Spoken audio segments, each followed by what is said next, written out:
being considered. And I know sometimes I may have made some mistakes, and I am willing to own up to that. But I also am willing to own up to the fact that most of the time I have been able to move forward with the chief officers and know the best path that the organization needs. Financial Director Hirsch. Yeah, that's a great question. I think at the beginning, it starts with having trust. That's essential.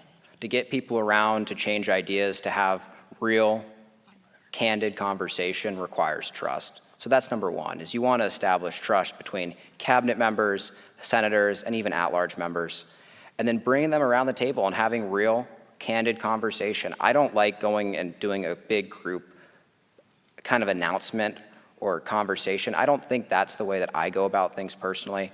I like to have one-on-one conversation and get the real people around the room and have real dialogue. Thank you. Recognizing the importance of representing all colleges, how would your administration effectively manage and value input from the traditional less representative colleges such as vet med or graduate college? Starting with Finance Director. Can you repeat the question, please? Yeah. I'm sorry, I had a hard time hearing you. Recognizing the importance of representing all colleges, how would your administration actively manage and value input from traditionally less representative colleges such as vet med or graduate college? Yeah, absolutely. I think it's incredibly important that we have those conversations with underrepresented groups at Iowa State. For example, the GPSS treasurer, Keenan Fallon, he's on Finance Committee. He's been an invaluable member when we were reviewing our PNC, our priorities and criteria document, and then throughout annual allocations, he's been a valued member of that committee. GPSS, they have great things to say. Vet Med, they have great things to say. It's important that student government gives them a voice to say their opinions. Thank you. President Holliday? Yeah, I think this is a really great question because we don't talk about the inclusivity of graduate and professional students enough on this campus. I have been brought to the table to have discussions multiple times this year about how many graduate and professional students don't necessarily feel seen or heard or included on campus because our programs and free lectures are often held at times that they're typically not able to go to because they have families or other commitments that they must attend towards, as well as they don't think that they have the accessibility to resources that are on campus because they think they're only for undergraduate students. But in reality, that's not the truth at all. So this year, I have worked very hard to form a partnership with the president and vice president of GPSS to make sure that we're trying to collaborate more with our ideas and make them feel more included. And in fact, going back to Sydney and I's platform, we have a specific point to work towards making sure that graduate and professional students are more included on campus by offering programs and lectures at times that are more accessible for them and their families that they may have to bring as well. Thank you. A follow-up question. What specific strategies or outreach initiatives do you propose to ensure that the voices and perspectives of students in these colleges are not only heard but actively considered in decision-making processes? Starting with Finance Director Hirsch. Absolutely. Outreach is essential. Going up to student organizations so far during the campaign season and, displaying our platform points and having real, candid conversation has been super beneficial. I've gotten already a couple of DMs from students saying, I love your platform points, I think they're fantastic, but these are also issues that are affecting me. I wouldn't have gotten to see that if I wasn't running. I wouldn't have the opportunity to address them, so it's important that we continue to go to outreach for clubs, regardless of who wins this election. Senates like IRHA, I went to IRHA a couple of weeks ago. It was unbelievably beneficial to hear about what's going on with residents, because after you move out of the dorms, you kind of lose touch with what's going on to those first-year essential students here at Iowa State. Thank you. President Holliday? Could you repeat the question, please? Yes. What specific strategies or outreach initiatives do you propose to ensure that the voices and perspectives of students in these colleges are not only heard, but actively considered in decision-making processes? Yeah, so first off, to answer that question, we have a document that many people are not fully aware of because we don't talk about it very often. It's called the Articles of Cooperation, which we are actively working to rebuild and restructure with Graduate and Professional Student Senate and student government. By having these rebuilt and restructured and more introduced thoroughly into our organizations, we're going to make sure that we allow for stronger collaboration and more communication to happen to ensure that more voices are being heard across the table. But aside from that and building those stronger connections through a document, we just need to continue showing up to meetings, having those conversations, having open minds. I am in 15 different committees in this university. I show up to every single one of them. I show up to meetings all the time to make sure that everyone's voice is being heard and seen through to completion. Thank you. How do you intend to strengthen communication and collaboration between the Senate and Cabinet in order to foster a more cohesive and effective student government? President Holliday. So I will start off by saying this is something that we struggled with at the beginning of this year. The fall semester was hard with this collaboration and communication because we didn't have exact structures set in place to make sure that everyone was communicating with one another. Over some discussion with our advisors, some contemplation on my own end, I decided to have a discussion with our chief officers at our retreat and then took that conversation and applied it to a discussion with the cabinet as a whole.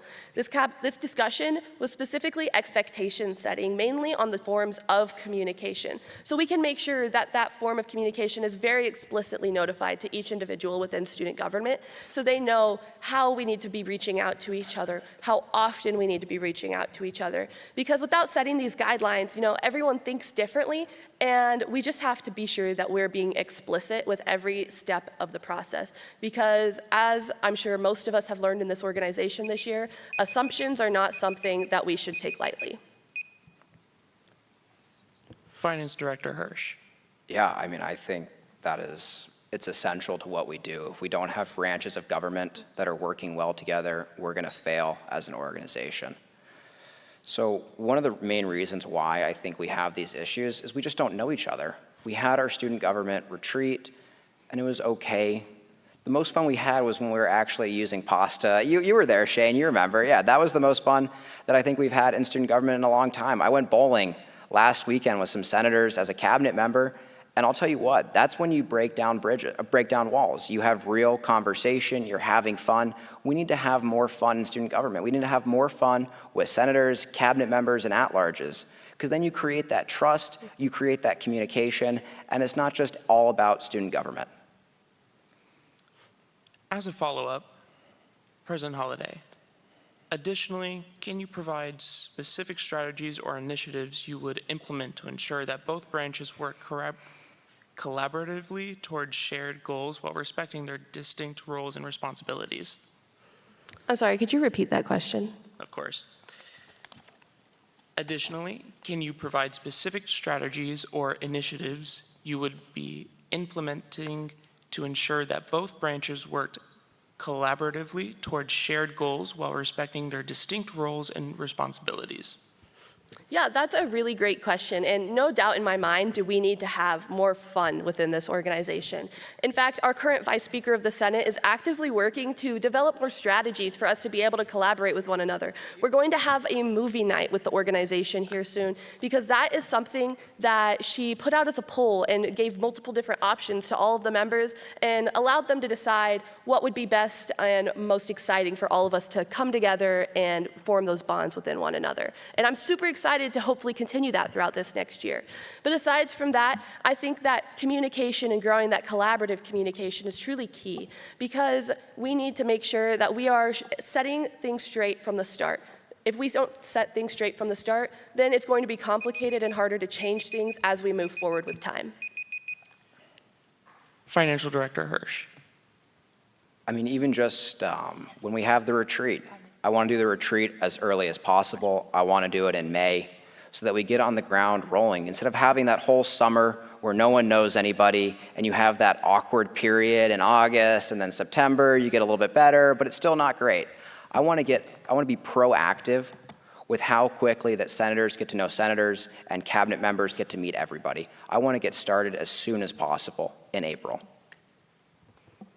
Thank you. In the event that you are not elected, how do you envision your continued involvement with student government, and what roles do you believe you play in contributing to the organization's goals and initiatives? Starting with Finance Director Hirsch. Yeah, I would come back as a senator, either for UROC or LAS if there's a seat available. And I want to continue being on Finance Committee. Finance Committee is probably the most fun I've had at an organization at Iowa State. I was an at-large under Mason Zastro, who's finance director. He encouraged me to run for Senate, which I did for IFC Senator. And then I came back again as an at-large, and now here I am as finance director. I love student government. Student government's absolutely a part of me, and I enjoy serving students. Thank you. President Holliday? Yeah, I am at the point in my life where I eat, breathe, and sleep student government. I wake up in the morning and I check my email. I go to bed at night, I check my email. Sorry, professors, I hate to say it, but I'm in class and I'm checking my email to make sure that I am doing enough for student government, making sure that everything that is at my plate is getting accomplished to the best of my abilities. So there is no doubt in my mind that I will step away from this organization, that I will not step away from this organization if I am not elected again as your president.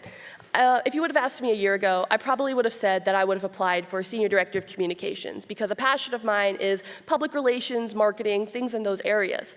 However, if you asked me today, which is just what had happened, I'm going to say that I would confidently run to be a senator again because that is truly the spot that I know that I would be most effective to get the things that I want to see accomplished. Sydney and I have so much that we would like to see done, no matter if we're elected or not. And there's no doubt in my mind that whether we're president or vice president or two senators, we will see it to fruition. In forming your prospective cabinet, could you provide an overview of how the appointment process and criteria work? Are there any new positions you aim to add or existing positions you plan to remove? And what motivates these decisions? President Holliday. So I would go about reaching out for cabinet a little bit different than how we did this past year.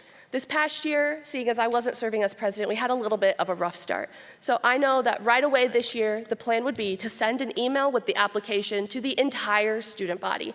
That is the best way that we could outreach to every individual to make sure that we're offering that opportunity to not only a select few students here at Iowa State, but everybody, so that they can apply for whatever position they may see as a passion point or a strong suit for them. And also so we can provide the best opportunities for growth within the organization and opportunities for student government to get things accomplished for every student here at Iowa State.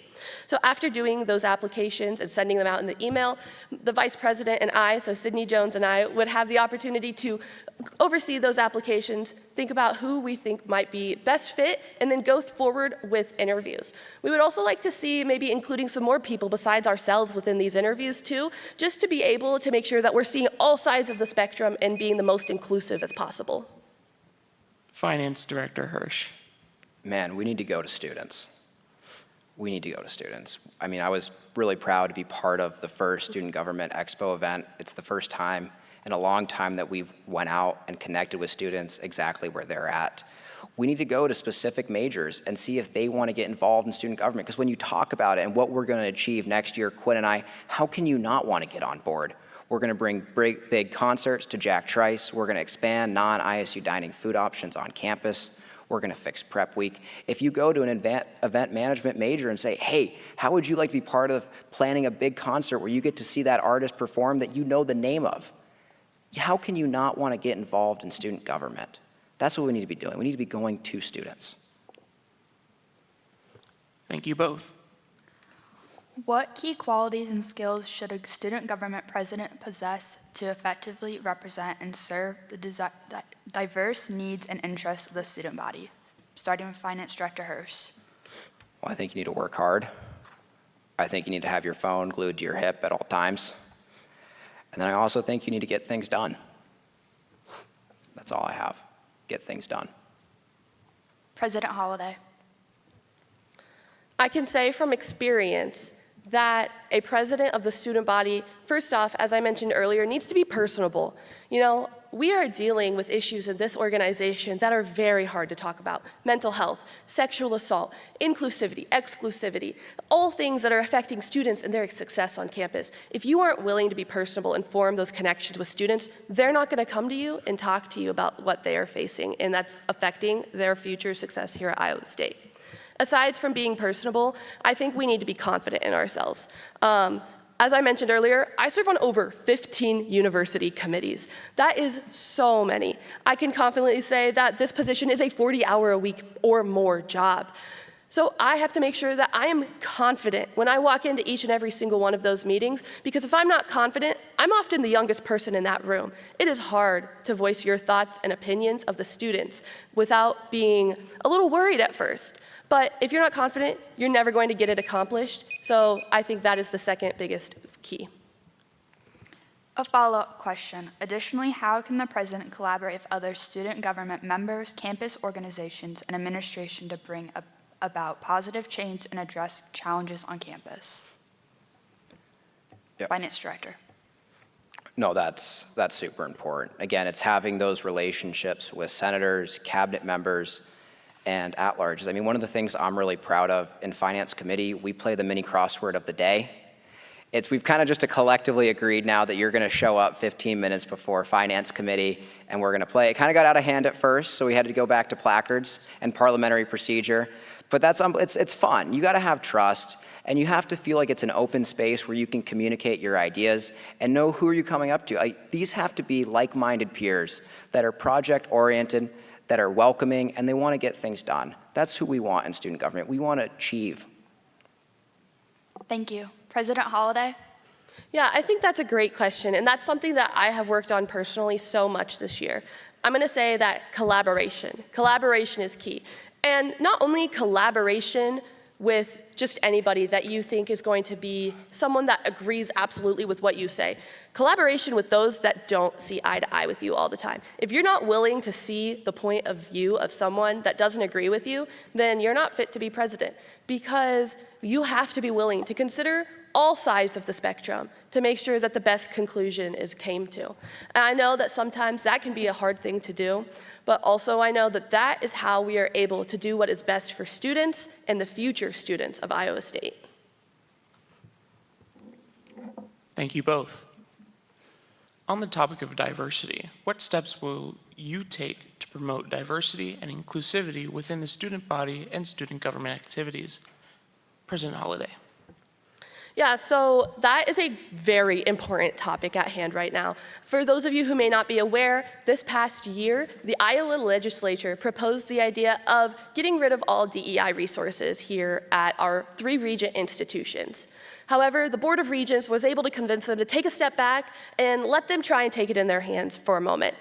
With being able to take a step back, the Board of Regents developed 10 recommendations for these universities. And they gave them to Iowa State, UNI, and U of I to be able to decide what they want to do with these recommendations before it hits the state legislature again this spring.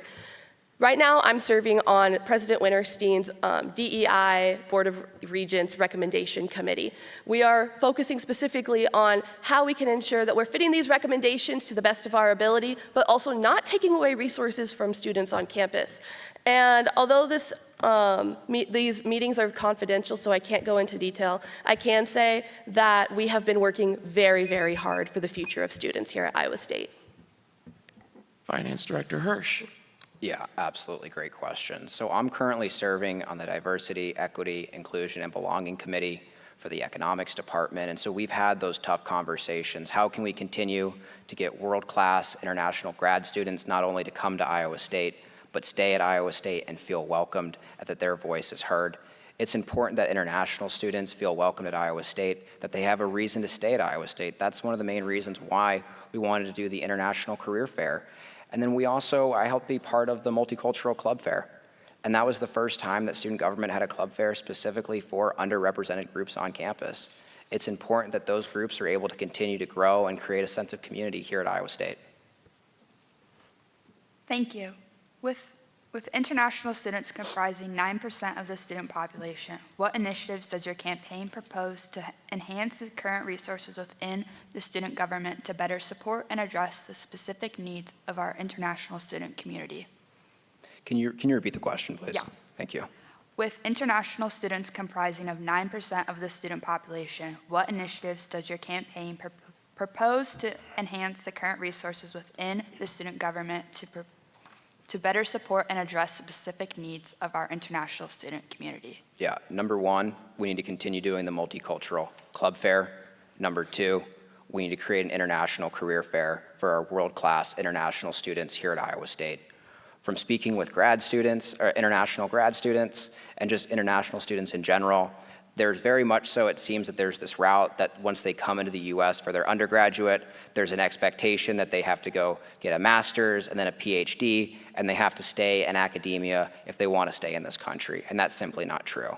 We have to create opportunities here at Iowa State University for our international students. Thank you. President Holliday? Excuse me. So first off, I would like to say that we are already working on things like this within student government. We currently have a director of international student experience who is focused on ensuring that we can provide more and better opportunities for students of international backgrounds. And she has done an excellent job of working on projects this year that have made an impact on this campus. Aside from what we're currently doing, we need to first continue to promote what ISSO currently has for students available. ISSO has resources available for international students to find careers that are fit for them and would be accepting of their visas or whatever it may take for applications for them to find an internship or job in the United States or abroad. Finally, I would like to say, too, that Sydney and I have a platform point about collaborating with ISSO to develop a mentorship program between international students and domestic students. This would allow international students to get more comfortable here at Iowa State and be welcome to the Ames community, but also allow domestic students to be more broadened to cultures of the world.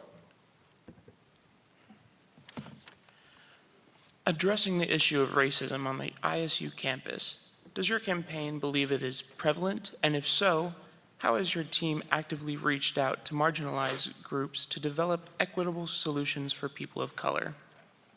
President Holliday. I don't know if I can state that racism is more prevalent on Iowa State's campus compared to other universities, but I can say that there is racism here at Iowa State. That is something that we need to be talking about more often and continuously working to find solutions to prevent that from happening and provide support to those who are having to go through that horrific experience. We are actively working within my campaign to make sure that we are collaborating with other organizations of multicultural descent. Specifically, Sydney and I recently had a meeting with the African Students Association. That's an organization that has never been reached out to before for student government events, and they felt so seen by having heard our platform and being welcomed into the student government atmosphere. I actually connected them with Martin to be able to try and get some funding for their organization as well. Sydney and I also have a platform point about broadening the number of communities and identities heard by the Chiefs Police Advisory Board, because we are going to be able to welcome more of those unheard voices more often then.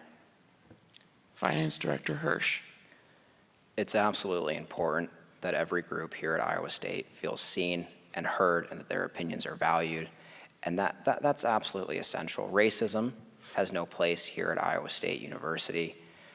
And we want to continue pushing for more inclusivity and equity amongst student government members, committee members, and then at-larges. Again, I was really proud to be part of the first multicultural club fair. It's important that those groups on campus that are underrepresented have access to gain more student members and feel like they're being seen by student government. Thank you. How do you plan to ensure that the voices of all students, including those from diverse backgrounds, are heard and representative in decision-making processes? Yeah. Finance Director, is that? Finance Director, Thank yeah. you, okay. Yeah, so that's really important. So one of the great things that we do for our Senate is we have open forum. We do that for Finance Committee as well. So anyone's welcome to come to Senate and talk and let us hear out your voice, and then we can actually act on it and bring real, tangible change for you. That's essential. So that's number one. You should be able to come and feel welcome at Finance Committee or Senate to open forum. And then we also need to continue doing our outreach. When we reach out to more underrepresented groups on campus, we get to hear their unique perspective that we otherwise wouldn't get access to. And then it also comes back to, who are we recruiting and bringing in to Senate? Let's go to those underrepresented groups on campus, and let's bring them a voice to Senate. Thank you. President Holliday. Yeah, I think this is a great question, and we are actively doing work within the organization right now to make sure that we can ensure that more diverse backgrounds and voices are being heard within our organization. We have a senator who is working with the Rules Committee to actively try and increase the number of Senate seats in our Senate legislative branch to allow seats for International Student Council. Currently, there are no seats, and International Student Council, to what we have been discussing within the organization, is one of the only student councils on this Iowa State that does not have representation on student government. So first, that is something that is being actively worked on right now in student government. And then going back to Sydney and I's platform point on increasing the opportunities for diverse backgrounds and voices to be heard through Chief Newton's Police Advisory Board. That is something that is so important because there's so many backgrounds and voices that are too scared to speak up in situations like that. But by actively reaching out and connecting and telling them about this opportunity, we're hopefully going to decrease those worries. On the topic of student life, Color of Love, a student organization, has advocated for a police-free campus, proposing funds to be redirected to restorative and preventative programs. How do you envision student government collaborating with local police departments to foster equitable law enforcement in Ames? Do you have any specific initiatives planned out? President Holliday. Yeah, that's a great question, and I guess I'm just going to repeat myself a little bit more. But this Police Advisory Board initiative, we have a great relationship here in student government with Chief Newton, and we also have a great one with the City of Ames Chief Huff.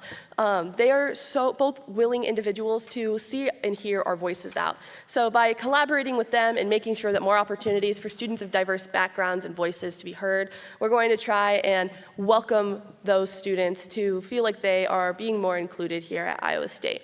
As much as I would like to try and help Color of Love in any way possible with their police-free campus initiative, we most definitely cannot do that because there are state and federal laws that require police to be actively involved on universities across the United States. And there's even an act, the Clery Act, that requires police to send out certain announcements to the student body too. Finance Director Hirsch. Yeah, I want to unequivocally condemn any unnecessary force from law enforcement to students, but again, also acknowledging that police officers are absolutely essential here at Iowa State, in Ames, and Iowa in general. Just in general, police officers are essential. Again, it's making sure that that force has no place. It's no place for police brutality anywhere in this country, yet alone at Iowa State. But again, it's having those real, candid, and often difficult conversations amongst groups on campus that don't feel safe with law enforcement. It's unbelievably important that those groups maintain a healthy relationship and feel safe to have real, honest conversation. Thank you.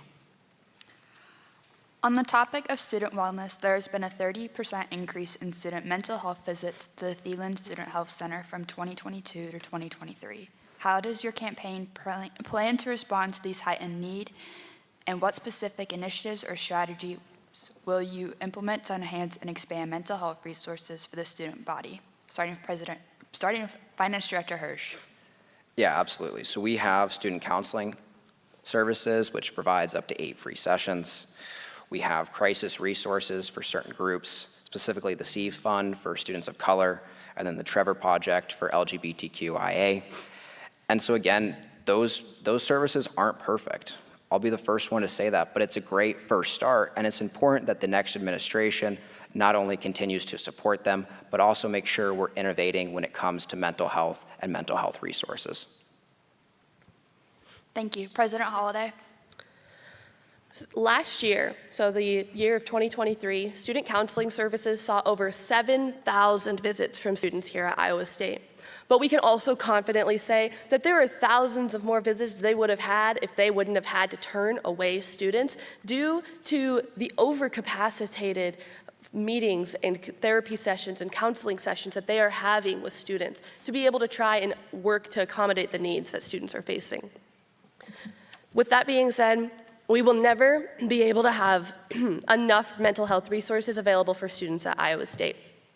We are actively working right now. Actually, today, we were at the State House in Des Moines advocating for the $1 million increase in mental health funding to be able to add new resources for students here at Iowa State. And not only are we advocating at the State House, Sydney and I have a point on our platform that is working to teach academic advisors what resources are available for students regarding mental health so that they can more easily connect their students with those resources on campus that they may not be aware of.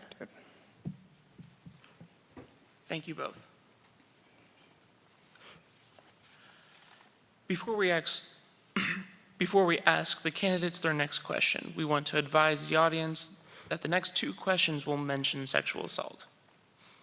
As of today, there have been 7 reported sexual assaults this academic year.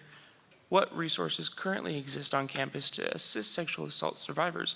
And do you think those resources are sufficient? President Holliday. I have the belief, and I hope that everyone in this room watching this and in this university and world have the belief that one act of sexual assault is one too many. We should have that number at 0, but unfortunately, we will never be able to see that number hit 0 because we can't control what is happening wherever those acts of violence are occurring. But what we can control is the amount of education that we are putting out there for students. Sydney and I are working to develop a sexual assault education program to bring it to the attention of more first-year students here at Iowa State right when they get here. Whether it be implemented into their 110 or 101 classes that every student is required to take as a freshman or transfer, or it be included in their orientation. We need more education resources provided right away because what we have right now is not sufficient, and it's evident that it's not sufficient by the numbers that we are constantly having of acts of sexual violence on this campus. Finance Director Hirsch. Yeah, I want to echo exactly what Jennifer said. This is a topic for me that hits close to home. My mom, she left her first university because she didn't feel safe. I am so unbelievably happy that nothing bad happened to my mom, but I know she had friends that felt unsafe on campus, and she ultimately left, even though she loved the university and she loved her classes. No student here at Iowa State deserves to feel unsafe, if it be in the classroom, walking home late at night. And it's important that we continue to support sexual assault resources like counseling services, Green Dot bystander training. And I think it's also important too that we put it on our website and we advocate that these are resources for survivors. We need to be proactive in preventing sexual assaults on this campus. Thank you. In October, the Daily reported that a student government justice was arrested and charged with sexual assault. Considering the proximity of such incidents to the organization, if a member of the student government were to disclose being sexually assaulted by another member, what specific steps and support mechanisms do you believe should be in place to address and respond to such situations? Starting with Finance Director Hirsch. Yeah, I mean, if you do something like that, you do not belong in Senate, you don't belong in student government, you don't belong here at Iowa State University. That behavior is absolutely unacceptable and it won't be tolerated. And then to go with, it's so hard with the survivor. You have to respect what they say. And if they're coming up and talking to you about this, obviously you have a close, real connection and relationship, and you have to make sure that you respect what their wishes are, regardless of how difficult it may be, and then also encourage them to use the resources already provided here at Iowa State. It's important that they have access to that and they're able to use those resources. Thank you. President Holliday. So the first step that I would take is console the survivor that's talking to me. This is not something that I'm unfamiliar with. I have had survivors talk to me before, and it's not easy. It's not easy for what they're going through, what they had to go through, and it's not easy to be able to provide that support that they need. But by connecting with them and trying to provide the resources that are essential for their health and their well-being, that's the best first step we can take. And then the next step would be to talk to them about what they would feel most comfortable with for happening to that individual if they were in that organization. We do not want to make the survivor feel uncomfortable by immediately just removing that person. But I wholeheartedly believe, as Martin had mentioned, that there is no place in student government, Iowa State, or this world for anyone that is a sexual assaulter, because we all deserve our personal autonomy and rights. Iowa State has cherished traditions and a commitment to innovation. How will you balance preserving the university's traditions while introducing fresh ideas to address current challenges? President Holliday.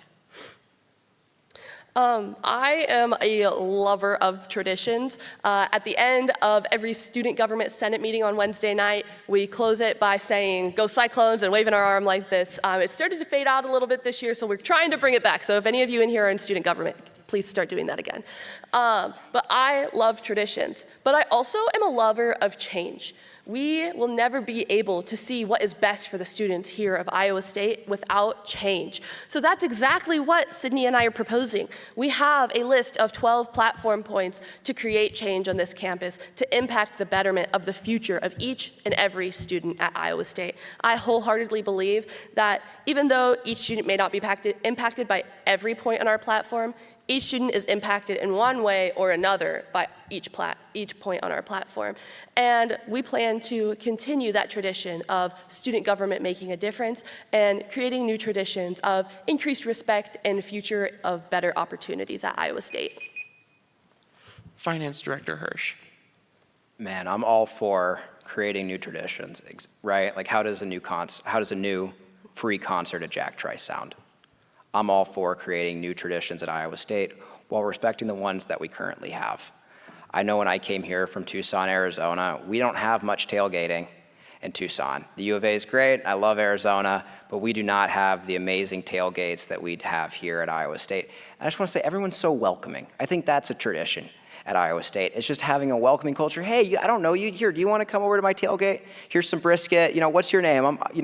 That is what I like. I like tradition like that, keeping the campus and the university welcoming and fun.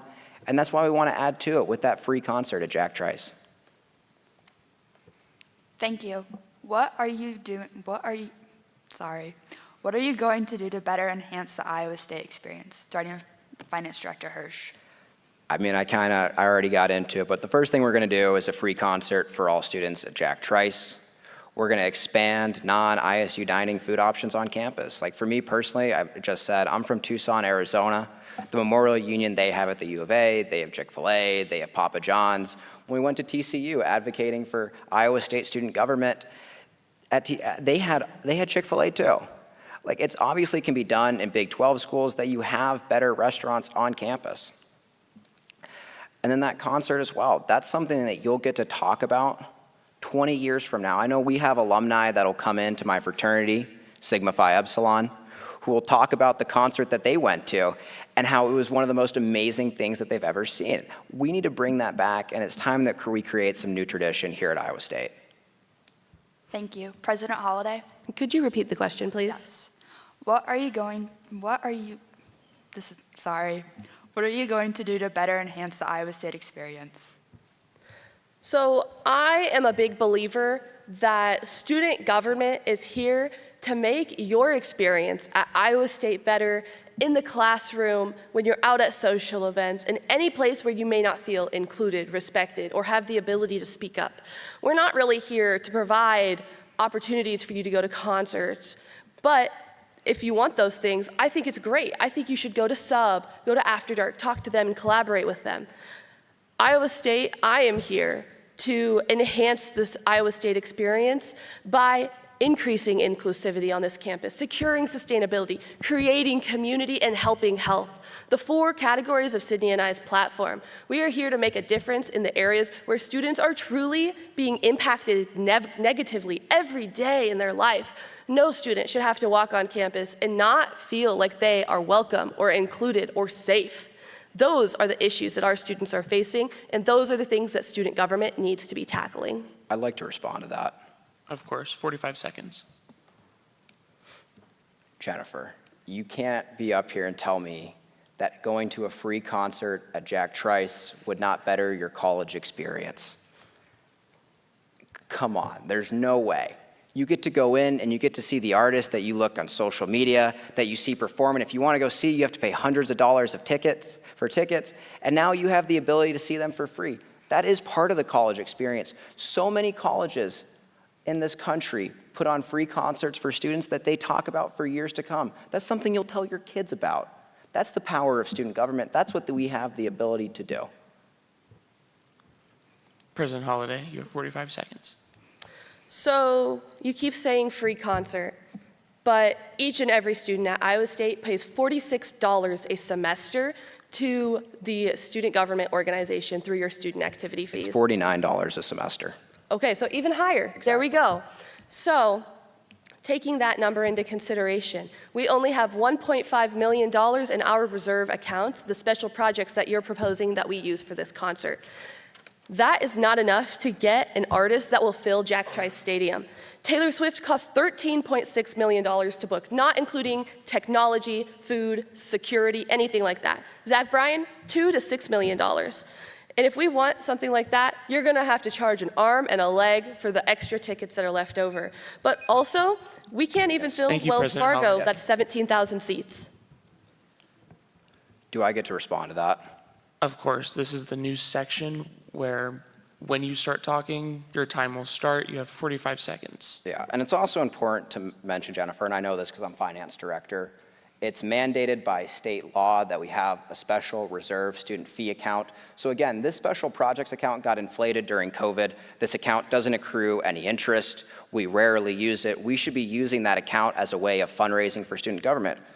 Because right now we allocate more money to student organizations on campus than we currently bring in through our student activity fee. And there's three ways of fixing a budget deficit. Either you jack up your student activity fee, which I'll never do, you cut funding to student organizations on campus, or you figure out how we're going to be able to create more money for student clubs on campus. And that's what this concert does. It's not only for students to go to for free, but it's a way of fundraising for student government. I see that you're saying that this is a fundraiser for student government, but taking into consideration all of the costs that we would need, they're not going to let us use Jack Trice Stadium for free. That is going to be a cost. We're not going to have to get security for free. That is another cost. The AV, the artists themselves, the insurance, all of these other things. And also, if we're considering the number of seats, there's about 60,000 seats in Jack Trice Stadium. 61,500. Okay, thank you. Also, please stop interrupting me. This is my time. We only have 30,000 students at Iowa State. We're never going to find an artist that all 30,000 students want to go see. This is something that I think would be incredible if it was feasible, and I think it would enhance the student experience at Iowa State, but it's not feasible. Thank you, President. Holliday. I'd like to respond to that. Unfortunately, You can't say it's not feasible and not let me talk. 30 seconds on the clock. It's absolutely feasible. I just recently, and I've had conversations with him throughout all of last semester. His name's Andrew Grayson. He's CEO of Six Pack Coverage. They do college concerts all over the country. They have well over 230,000 followers on Instagram. And you're throwing out these numbers. You're not citing your sources. I'm not sure how you could possibly know how much it does or does not cost, whether or not it's feasible or not. I'll tell you what, he has sent me financials. We have gone through the numbers. It pencils. And just to note too, there's a concert coming to Jack Trice in April where they didn't just sell out 30,000 tickets, they sold out 61,500, not counting floor seats. President Holliday, you will have 30 seconds to respond if you wish. I have done my research on this issue, and I respect the fact that you have. I wholeheartedly respect you, Martin. But I also don't think, first of all, that this is a good way to spend student dollars. When I was at a presentation that you were giving, a student said, why are we not spending that money on scholarships instead? There's 30,000 students here struggling to pay for college, so why are we spending this $1.5 million on a concert that isn't guaranteed to bring us back fundraising money? I'm going to keep going over these numbers, and I will never stop. 1.5 million will not equate in return more money for student government to be able to spend. We will not be able to find someone. I apologize, but we must move on. I appreciate both of your vigor. However, we'll move on to the next question. Each of your campaigns has presented unique platforms for your potential administration. Can you shed light on the process of creating these platforms? Whose input do you seek to consider? And how did you ensure that the proposed initiatives are reflective of the diverse perspective and needs of the student body? President Holliday. So Sydney and I are running on the motto, your voice, our mission, because that's exactly what student government is and should continue to be. The voice of the students, the wants, the needs of the students being put into action. So that's exactly what we did. We had conversations with students. We were reaching out to students of diverse backgrounds, people that have had different experiences than Sydney and I and those on our campaign team, because we want to make sure that we are being inclusive of each and every experience here. We know that we're not perfect individuals. We know that our platform may not cover each and every experience at Iowa State, but we know that our platform will impact each and every person at Iowa State in one way or another. And that's something that I'm truly proud of, Sydney is truly proud of, and we're excited to get to see to fruition. We did not stop at talking to students. We made sure that these points were feasible and accomplishable by having meetings with departments within the university and talking about them to ensure that each point was fully going to be able to be seen at Iowa State. Finance Director Hirsch. Can you repeat the question, please? Of course. Each of your campaigns has presented unique platforms for your potential administration. Can you shed light on the process of creating these platforms? Whose input did you seek or consider? And how did you ensure that the proposed initiatives are reflective of the diverse perspective and needs of the student body? Yeah, absolutely.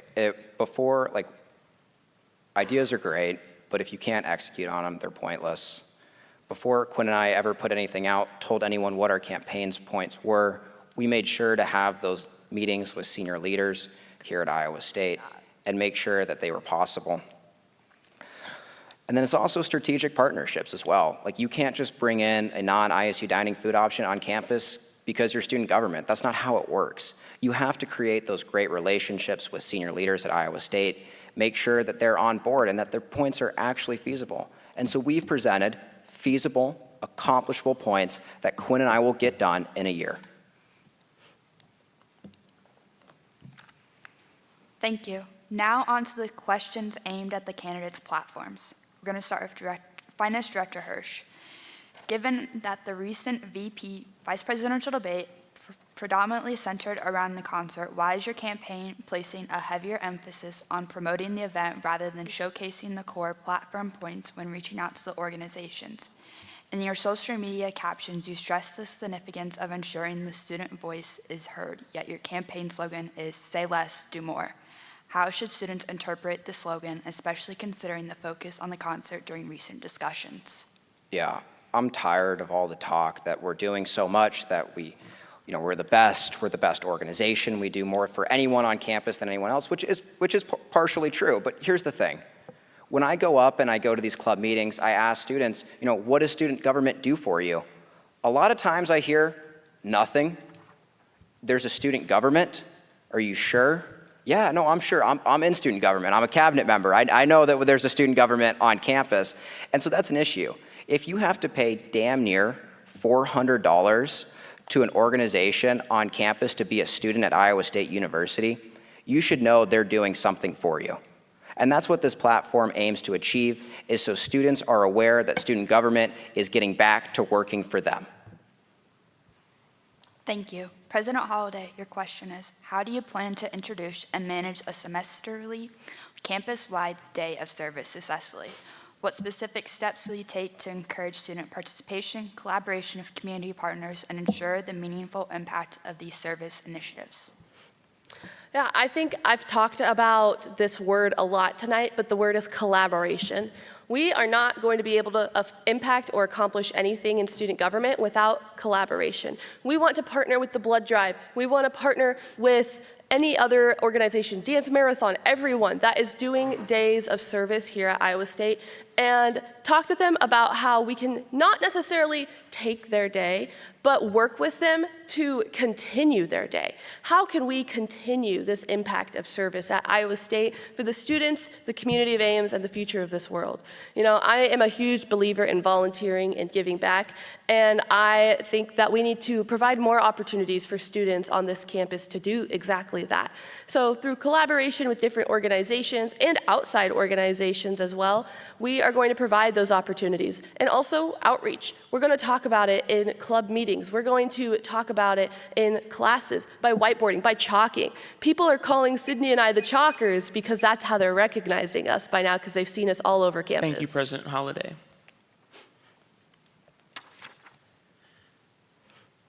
To you, President Holliday. To collaboratively establish and implement a formal mental and physical well-being resource training program for academic advisors, what specific steps and strategies does your party propose, particularly in conjunction with the University Academic Advisory Council? And how do you plan to ensure the effectiveness and widespread integration of this program? Yeah, so first off, I want to preface that the whole reason that we developed this platform point is because academic advisors are not given a required formal training at this moment regarding the mental and physical resources of student health on this campus. And I think that's an issue because there are many times where myself, Sydney, and many other of our friends that we have talked to go to our advisor first off to get help on something that we are experiencing. If our advisors don't know what resources are available to us on campus, how are we going to be able to find those resources? How are they going to be able to guide us to those resources? So that's why we developed this. We're going to work with the University Academic Advising Council to develop the most practical training for academic advisors and work to make it a requirement for academic advisors annually, because that's the only way that we know that they're going to be aware of the resources and the new resources that are available for students across this campus. I'd like to respond to that. Of course, 45 seconds. I think it's a great idea, but that is a campaign promise that you made last year that still hasn't come to fruition. Can you talk more about, why this year and future years will be different, actually having that point accomplished? So this is not something that was on my platform from last year. This is something completely different. We had on my platform last year a point regarding the University Academic Advising Council and working to get students added to the Academic Advising Council to get their voices heard.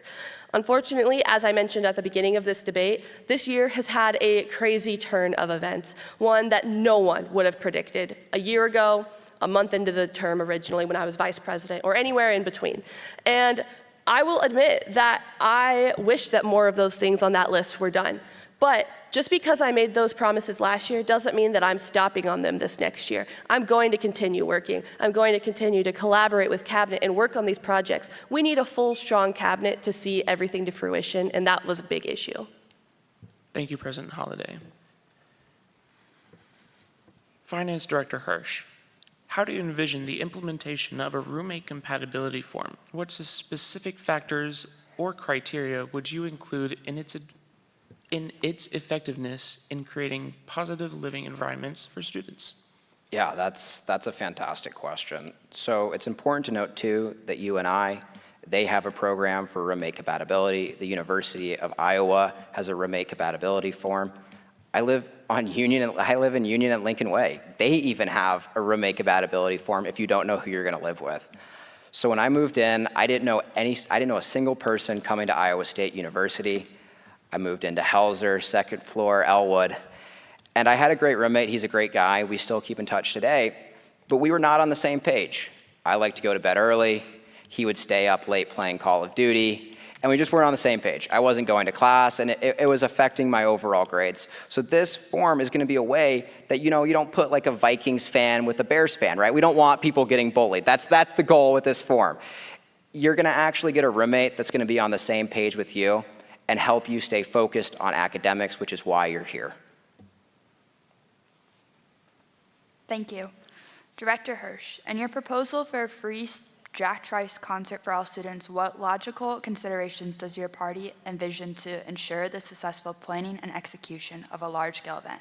Specifically, how do you plan to address factors such as venue capacity, ticket distribution, security, and overall event management to guarantee an inclusive and enjoyable experience for the entire student body? Thank you, and I really appreciate that. I can talk about this concert, I think, for the remainder of this debate. But again, it's going and having these key partnerships with companies that have done it in the past. For example, I brought up Andrew Grayson. He's the CEO of Six Pack Coverage.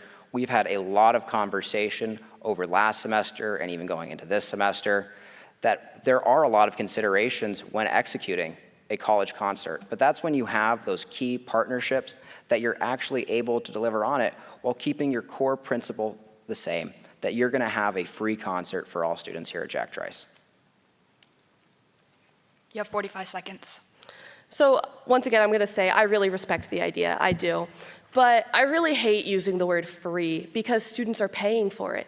You're taking the $49 a semester that you are paying to be put into this concert.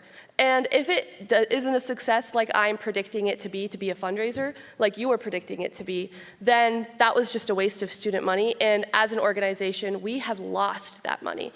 Special projects isn't a renewable category, or the 1.5 million that you're taking this from isn't a renewable area. That is a set and pot stone of cash that we can't get back. That doesn't come every year through student dollars. So we need to make sure we are spending it wisely and feasibly. I'd like to respond to that.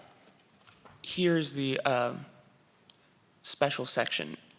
Again, you don't have to speak for the whole 45 seconds. You can interrupt if you wish, but it's kind of like chess. When you start talking, your time starts. When you stop talking, it stops. You don't have to use all 45 seconds at once, just as you wish, but of course. Yeah, to go into the concert here, we have the special projects account. Again, I'm the finance director. I oversee our finances. I am the go-to guy in student government when it comes to our finances. And so that account got inflated during COVID. People still had to pay fees. Or sorry, that account has got inflated since COVID. And so if we're not allocating that money, we're not using that money, students would have to pay for it just for it to sit in a bank account. Wouldn't you want your money to work for you? I know I want mine to. I agree that we need to be spending the money in one way or another, but I am also not proposing that we spend all 1.5 million of it, because once it's gone, it's gone. We need to be spending it fiscally and responsibly. So for example, Sydney and I would like to provide an opportunity for dining options on campus throughout university breaks. That is something that we would not want to increase the dining costs for students, and that may be something that we would need to supplement some money for. So because that is benefiting students and decreasing the level of food insecurity that those students may experience over university breaks and holidays, then I think that that is a feasible and responsible way to spend money. Yeah, and that's fantastic. That's a great point. But what happens when you blow through all this money and you don't have it left and you create this program for students that you're no longer able to maintain? Are you going to jack up student fees? Are you going to slice funding to other student organizations on campus? This concert serves as a fundraiser so that we can allocate more money to students every single year. Thank you. President Holliday. Oh, your turn. Sorry. Yeah, it is. It's definitely your turn.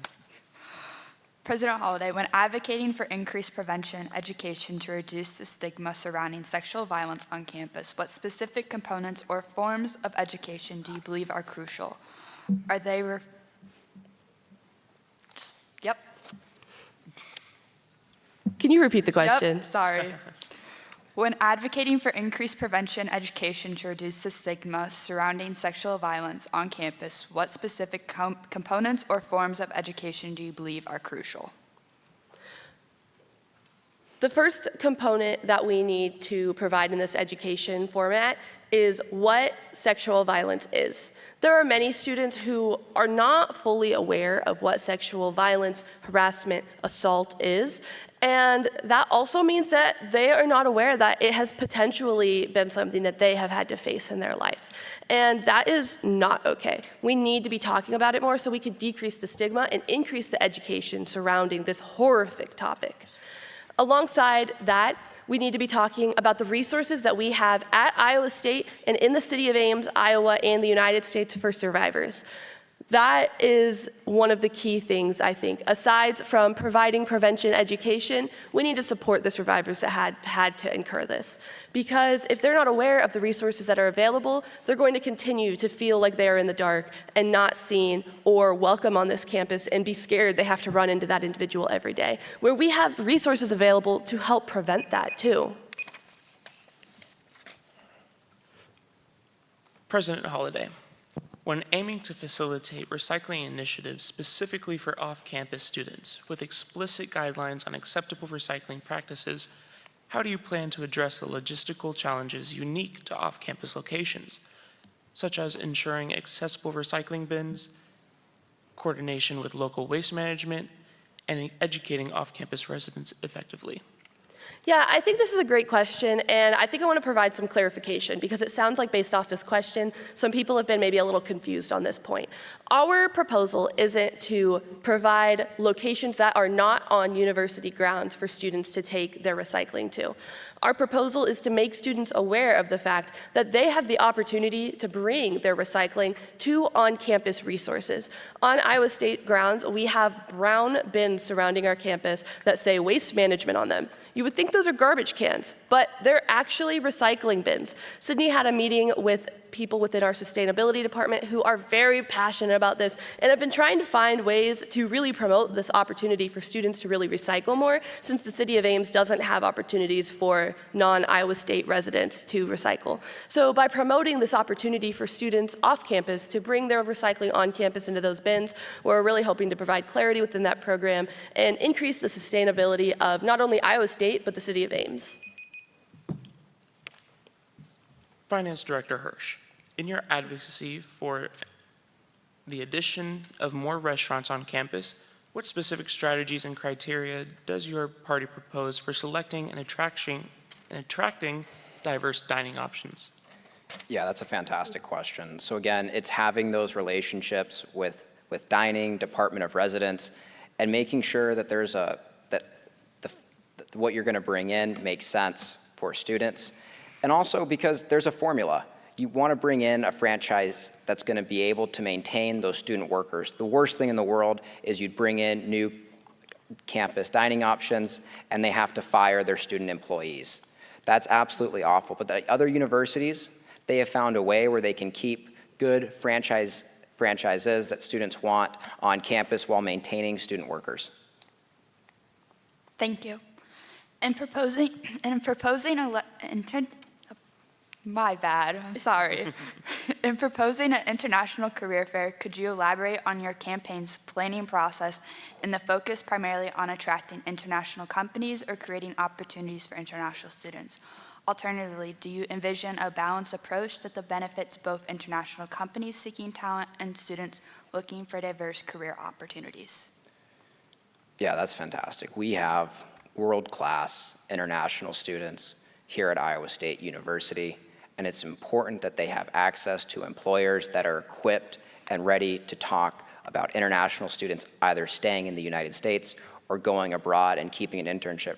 Jennifer brought up a great point that there is difficulty with maintaining a work visa, and then you have to have housing. And again, the Office of ISSO, they even do career fair training for international students that want to stay in the US or go abroad. And so it's important that we continue to go to employers and say, look, this is specifically for those world-class international students that we have here at Iowa State, because right now we currently aren't doing that. Thank you. President Holliday, your running mate Senator Jones proposed bringing doctors and specialists to campus through the Student Accessibility Service Office for student diagnosis. Have you reached out to the Student Accessibility Office to explore the feasibility of these initiatives? Yeah, that's a great question because this is definitely one of those platform points that sounds like it isn't really feasible because of how hard it is to work with those in the medical industry or mental health industry. But we have been actively working with the Associate Vice President of Health Services, Aaron Baldwin, the Director of Student Wellness, Brian Vanderkamp, and the Director of Student Accessibility Services, which is Clara Hernandez, to ensure the feasibility of this point. It's one that we didn't want to just touch on one area on campus to see if they thought it was feasible. We wanted to hit as many as possible. So by hitting health services, wellness, and student accessibility mobility services, we were really to bring in more broad areas and expertise into this conversation to talk about the feasibility. And this point may be something that we may have to evolve a little bit, whether it be students coming and they get a consultation appointment at a fair that then will lead them, based off of the results of their consultation, to the proper resources that would be available here for them to go and learn more about too. Thank you both.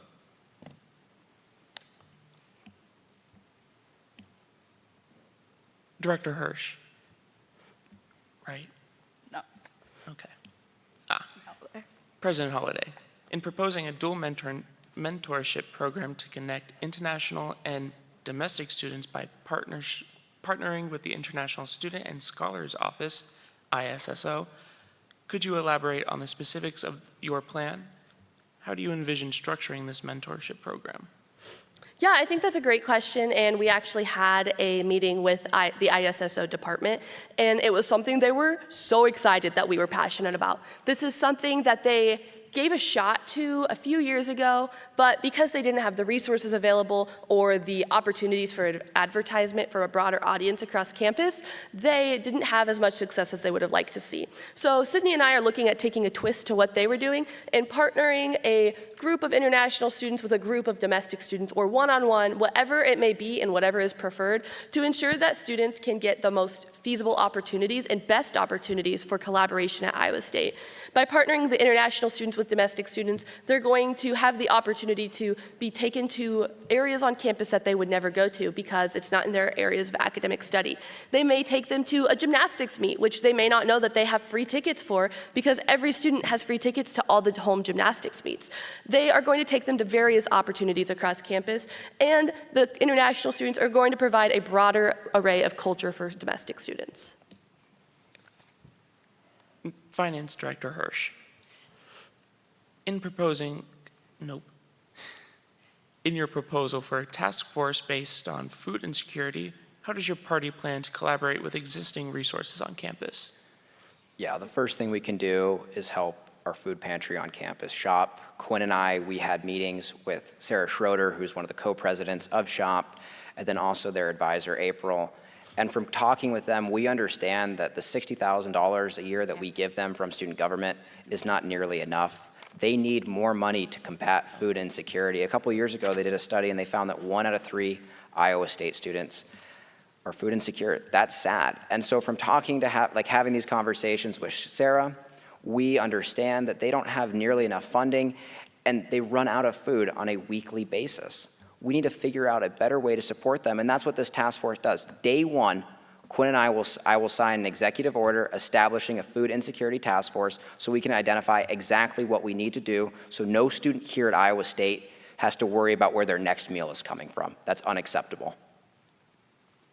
Thank you. We will now take a 10-minute intermission and collect questions from the audience. To submit questions, you can scan the QR code that will be posted on the screen during our break. The QR code will take you to a Google form where you can write questions to individual candidates or both candidates. And you can also access the Google form on the Election Commission website under the Debates tab. When we return, we will be asking the candidates questions that have been submitted by the student body. Thank you.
Alrighty, welcome back, everyone.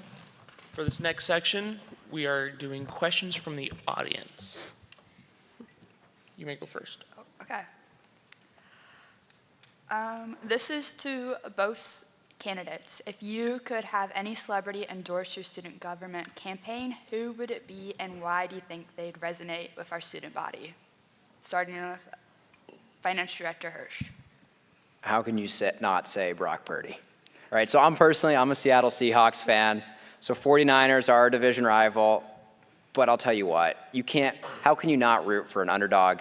How can you not root for Brock Purdy? One of my favorite memories I have is being front row at one of our football games and seeing Brock Purdy have this rollout pass to Charlie Kohler, which he taught in the end zone, back when the student section was by the end zone. Yeah, it would have to be Brock Purdy. I mean, we were all rooting for the Super Bowl, and so that was a bummer that he didn't get it. But yeah, Brock Purdy, he's awesome. President Holliday. This is a hard question. These are like my favorite questions to think about because they're such a stumper. But as weird as it may sound, I am gonna have to say Reba McEntire because I love the things that she stands for. Reba is a huge donor to a literacy foundation to support literacy within youth. She is a supporter of women supporting women and is a supporter of standing against sexual violence, supporting mental health. And that's everything that our platform embodies. And so I think if Reba McEntire were a student here at Iowa State, I would be so honored to have that woman's endorsement in the Holiday Jones campaign.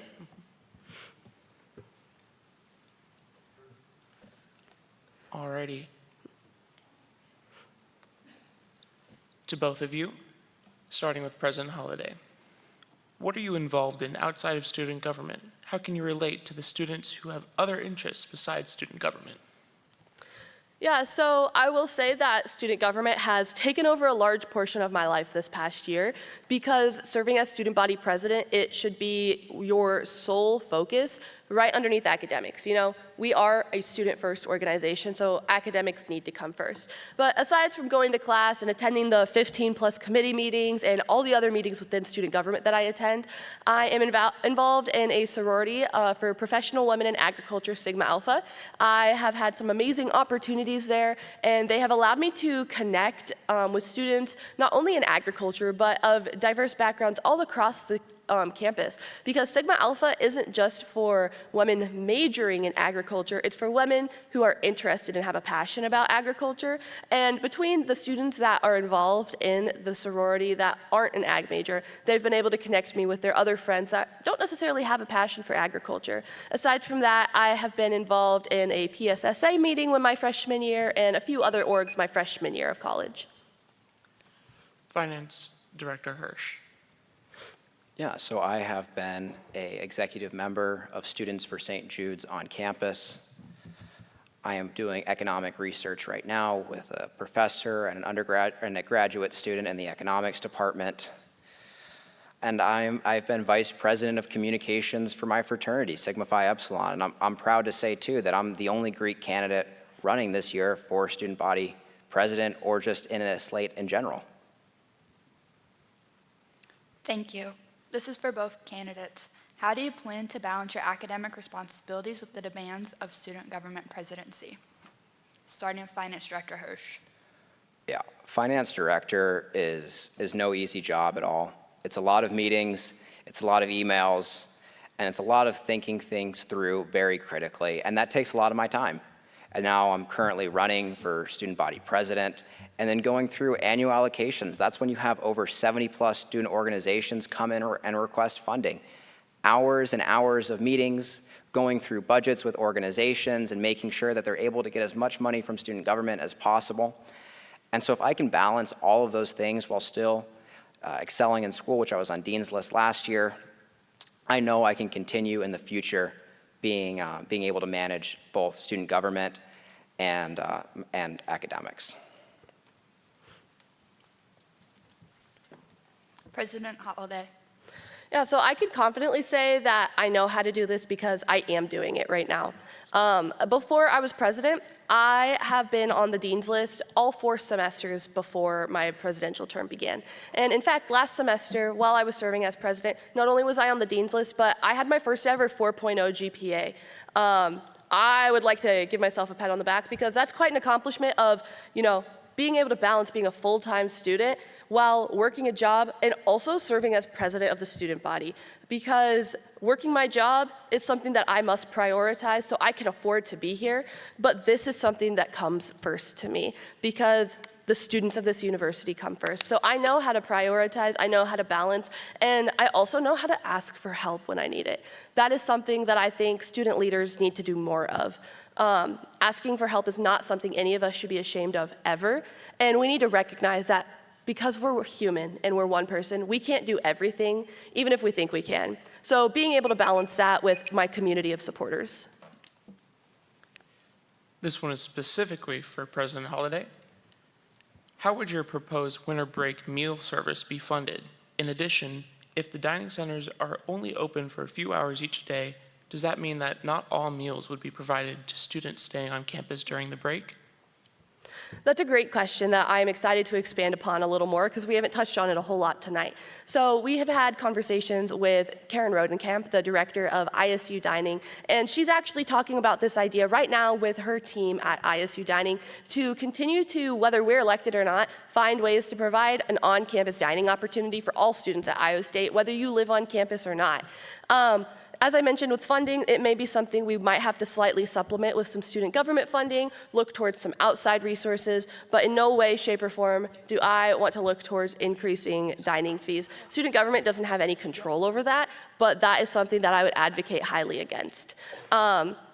To address the point regarding a few hours a day of a cafeteria or dining hall being open, it would allow for students the opportunity to go and get all 3 meals or however many meals that they need using so many swipes that they have on their dining plan. Then they'd be able to take it back, put it in their refrigerator in their dorm or their apartment, and be able to warm it up later in the day.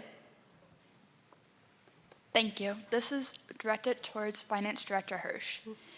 You have a lot of things on your slate. When you have to prioritize the things on your slate, which things will you decide to leave behind? None of it. I would not platform on points that I know I couldn't deliver or that I would have to put aside.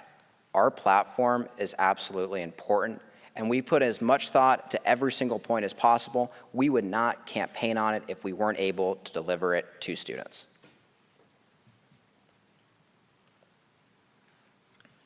All right, now here's a really good question. What are your opinions on allowing kittens at Barks and Parks? Should they be allowed? Would you rename the event? Me? President Holliday. Okay. So first off, I want to preface that, please don't judge me for this, but I'm a cat lover. I have a cat at home. Her name is Tori. I think she's 12, 15 years old at this point. I don't know. We just asked our vet recently how old she was because we've had her for so long. Genuinely, I could say she's my best friend. I have a stuffed pillow of her in my apartment. So absolutely, I would love to have kittens, cats at Barks at Parks. For renaming it, I don't know what I would rename it, but it definitely would need to be renamed to be more inclusive of the fact that cats are present because cats don't bark. Yeah, no, that's something that I would have to think on what I would rename it, but yeah, something just to represent the fact that for all those cat lovers out there like me, you can come and pet a cat in the library rather than a dog. Finance Director Hirsch. Well, I think I'm already brainstorming a name here. So we have Barks at Parks. What about the Cats Meow? Right? Let's bring cats here to Iowa State. Let's have more kittens. Let's have more students there petting cats, loving cats.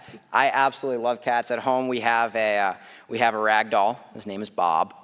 He's my little brother's cat, and he, he's not actually a rag doll. That's the worst part. Like, we got him, and we're like, okay, he's just gonna lay there. No, he doesn't. He doesn't like to be held.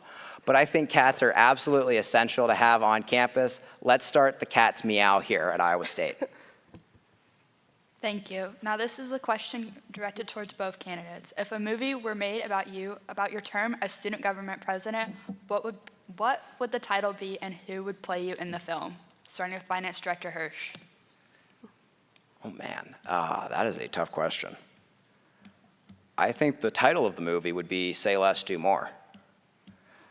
I think it would be a movie that shows what student leaders are capable of here at Iowa State, of accomplishing projects and making sure that our college experience is better. So that's the title, Say Less, Do More. I think it would be a movie where all students can get behind, that they see this and they're like, wow, that is tangible, that is fantastic. I don't know who would play me. We would have to hold auditions for it. President Holliday. So I would have to say, if I'm looking at my term that I'm in right now, we're going to call it the Eras Tour. Sorry, Taylor, I hope that's not copyrighted. Because there's been so many different eras of this term that we're in right now, so many eras of growth and accomplishment. And I see so much pride and joy in that for not only myself, but the student government organization and the student body. But I wouldn't have Taylor play me in this movie. I think it would have to be Miley Cyrus because she has had some very distinct layers of growth throughout her career. And also I'm a Miley lover, so if Miley would want to play Jennifer Holliday, my Instagram is JEN2539. But for this upcoming term, that is a hard one. I would have to say that it would be Taylor Swift simply because of how successful she is right now and how hard that she has worked with a community surrounding her to get to where she is at this moment.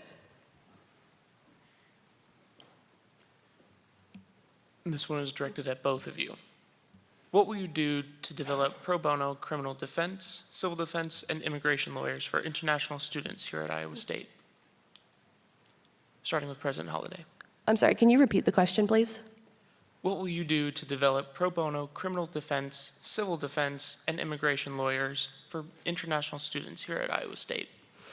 Yeah, that is a great question, and that's something that I would definitely be loving to talk about and collaborate with international students who would like to see this opportunity brought to campus. You know, that's not something that is an area of expertise for myself, but that is why I am a major advocate for collaboration. That's why we have the President's Cabinet. You know, I would go to our Director of Governmental Affairs. I would go to our Director of IDEA, which we changed this year to be Inclusion, Diversity, Equity, and Accessibility.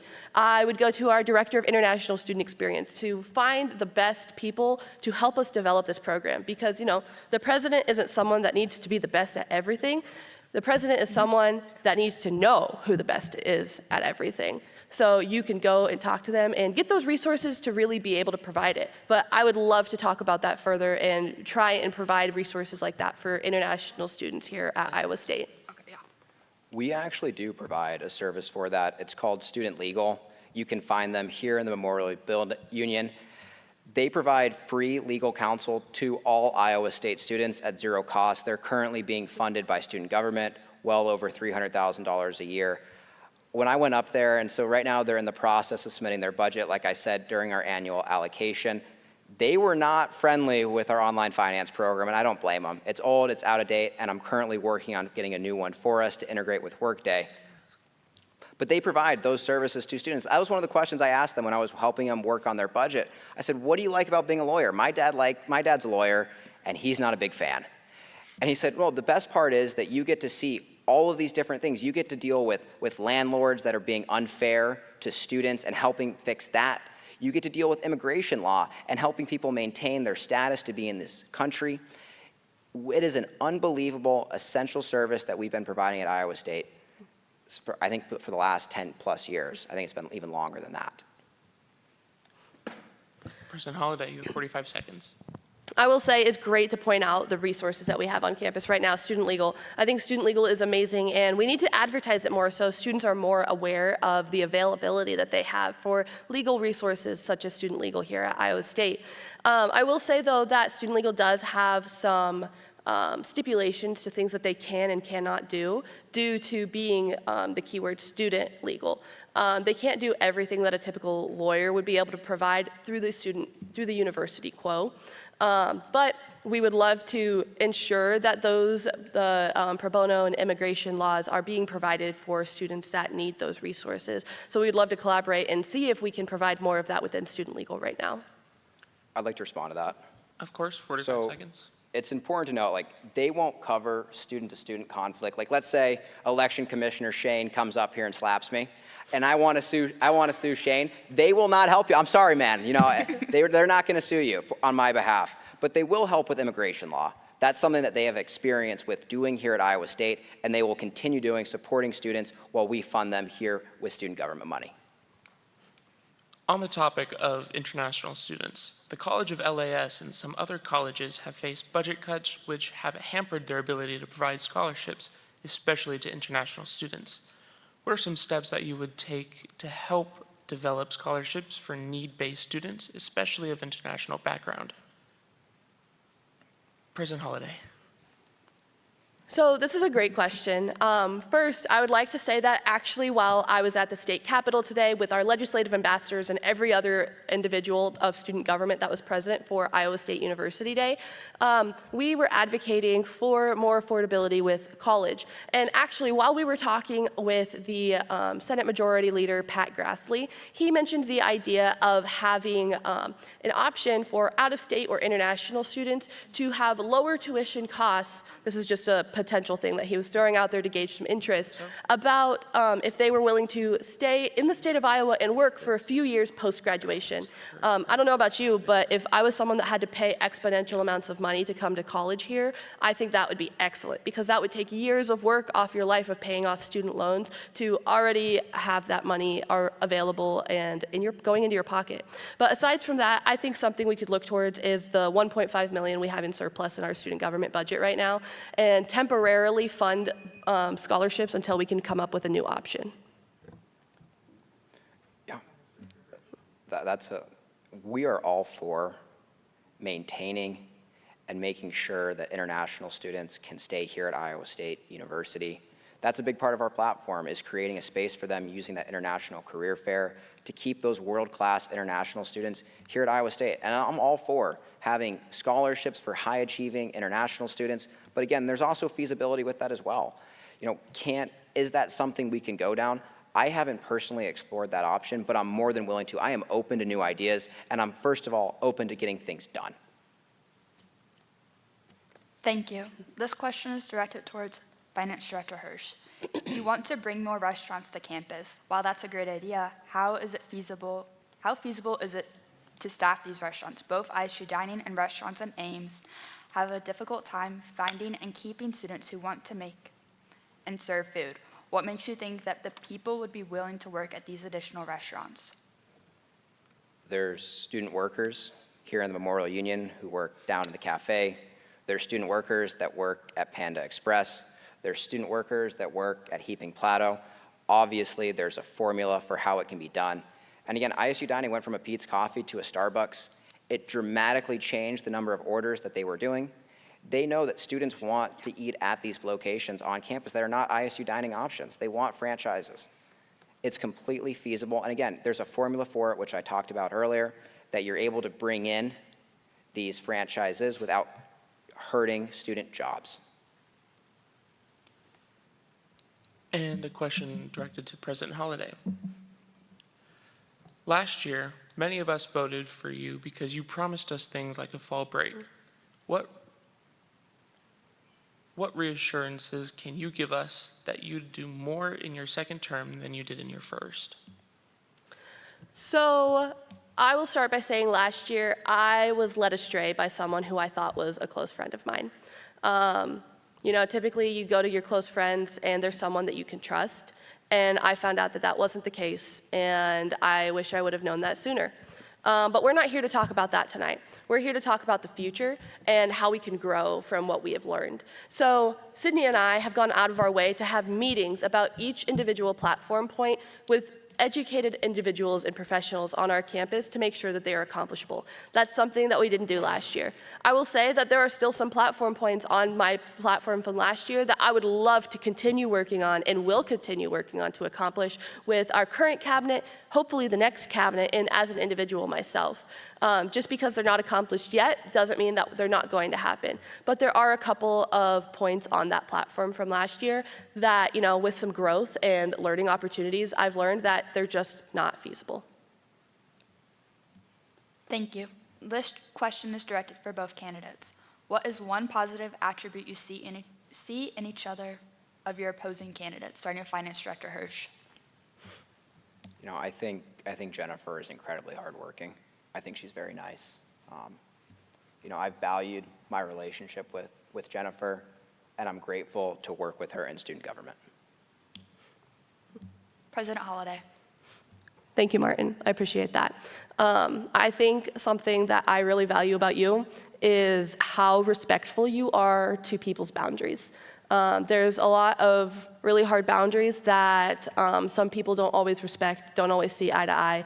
And we've had a lot of conversations in student government lately about how we can grow as leaders and organizations. And you've done a great job of stepping up and really showing how much you respect all of us. And I really value that about you. Thank you. I appreciate you. I appreciate you. Okay, no, we don't have to make it weird now, okay? We're on a debate. I know, I see the audience looking around. No, we're fine, okay? This one is directed at both of you. Currently, Safe Ride is limited for campus only to campus locations/dorms. However, off-campus students also need this resource. How would you work to expand Safe Ride from campus limits to City of Ames limits? Starting with President Holliday. Yeah, you know, this is an issue that isn't new to Iowa State. It's something we've been talking about for years.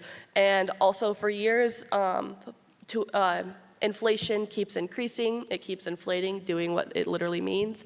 And that's something that we need to take into consideration when we look at the future of Safe Ride. I absolutely want to expand Safe Ride. I want to partner with ISU PD and different funding sources to be able to provide more opportunities for off-campus students to utilize this opportunity to be more safe when they are going about their lives outside of academics.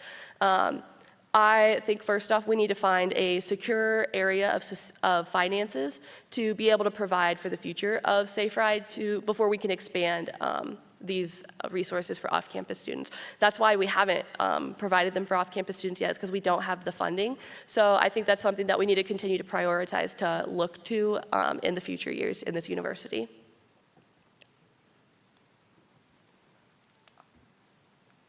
Finance Director Hirsch. Can you repeat the question? Of course. Maybe. Okay. Currently, Safe Ride is limited from campus locations to campus locations/dorms. However, off-campus students also need this resource. How would you work to expand Safe Ride from campus limits to this Ames limits? Everything costs money. Everything does. I mean, we see that every single day. As finance director, that you have clubs and organizations that come in and request funding. And it's coping with scarcity at the end of the day. And so there's a couple ways you can go about this. Either you're going to have to jack up mandatory student activity fees, which I won't do. I'm very proud to say that I did not request to increase our student activity fee. I'll never do that. Two, you can cut funding to other crucial student organizations and services provided by student government on campus. Or three, you can figure out innovative ways to fundraise so that you can expand those programs. And that's what we're going to do with this concert. It's going to be a fundraiser. This is not a subtraction or an elimination of student government funds. This is a way that will create more funds so that we can allocate to more student organizations on campus and essential services like the Safe Ride program. Thank you. This question is directed toward President Holliday. I'm a senator, and I know senators and student organizations have long complained about the broken student government website, which is constitutionally a responsibility of the president. Can you elaborate on why this issue has not been solved yet? Yeah, that's a great question. First off, I want to say that serving as a president, you know, everything that is wrong in the organization gets put back on you. And that's something that I am willing to own. I'm willing to own the fact that we've had issues with our website this year, but also I am willing to own the fact that we have taken steps to find a new director of IT. We've taken steps as an organization to improve the website without a director of IT in place so that students have more accessibility. Recently, I am very proud of, well, I shouldn't even say recently, I'm always proud of our current Speaker of the Senate, Alex Cecil. He took it upon himself recently to do some work on the website to really improve it and offer some new resources on there for students to be more educated about who's representing them in this organization. And I think that's amazing. Martin helped us out a while ago too to be able to get some more accessibility to our website. It's a team effort because we've been struggling in that area this year, and I'm glad that we've had such a great team effort this year. Yeah, and I'd like to respond to that as well. I think we're all frustrated with the website and student government. I got to a boiling point where I couldn't take it anymore. I was so mad that our website wasn't functioning. It was still Kit Claiborne, who has been a fantastic finance director, but students weren't even able to reach out to me and request funding through student government, which I think is one of the essential things that we do. I got frustrated. I went over to the engineering buildings that we had to talk to the experts. They weren't there. I left a note under their door. They emailed me the next day and said, you have to go to web development. That's who's going to grant access to you to edit your locker. And so what I did is I drove over to the web dev offices. I didn't have an appointment. I didn't have a single name. But I sat in front of their office until someone came out and talked to me. And that's how I got us access that day. This one is for Finance Director Hirsch. How would you find an artist to perform that every student would want to listen to? Yeah, again, it's going to be hard to get unanimous consent on who's the artist that you want to see, but students can be more a part of that process of figuring out first what's the genre going to be, and then number two, who's the artist going to be. Vice President Margaret and I, we've had meetings with the poli-sci department, specifically those that specialize in polling students, and figure out how we could send a poll to students to vote on what genre. And then once we narrow that down, then we can figure out who's the artist that you want to come see perform. And again, there's price ranges for artists. You can't get somebody like Taylor Swift who costs $13 million. That's not feasible. I'm all for what's possible and what we're going to do.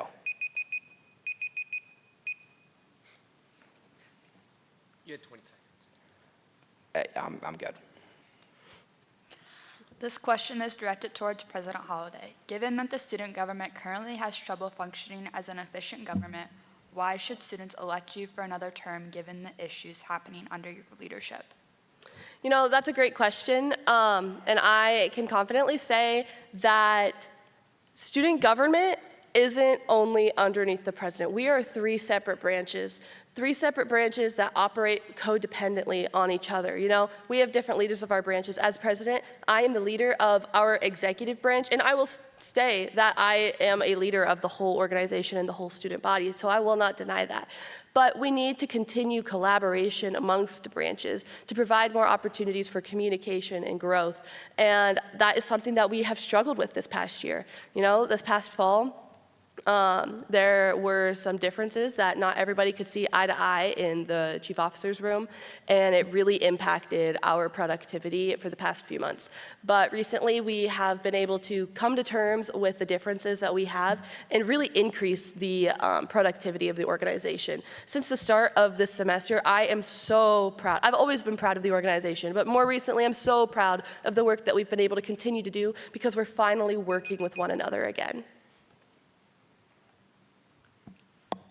For Financial Director Hirsch, have you contacted anyone in the Department of Residence regarding your roommate compatibility form? Yeah, we've talked to Michael Harwood. He oversees the Department of Residence, and he's all on board for it. He thinks it's a great idea. So yeah, I mean, that's a short answer there, but short and sweet. We've contacted Michael Harwood. We've had a meeting with him, and again, he oversees Department of Residence here at Iowa State University. Thank you. This question is directed towards both candidates. What is your favorite thing about Iowa State, and what is one thing you would like to change? Starting with Finance Director Hirsch. I love my classes. See, that's such a hard question. I love learning. I love my classes. I love my friends too. I came here not knowing a single person, and I have 100 fraternity brothers. I have friends that I've met just in my classes in general, and the community has been unbelievable here at Iowa State. I love this university. It's so hard to try and encapsulate that into one thing in particular.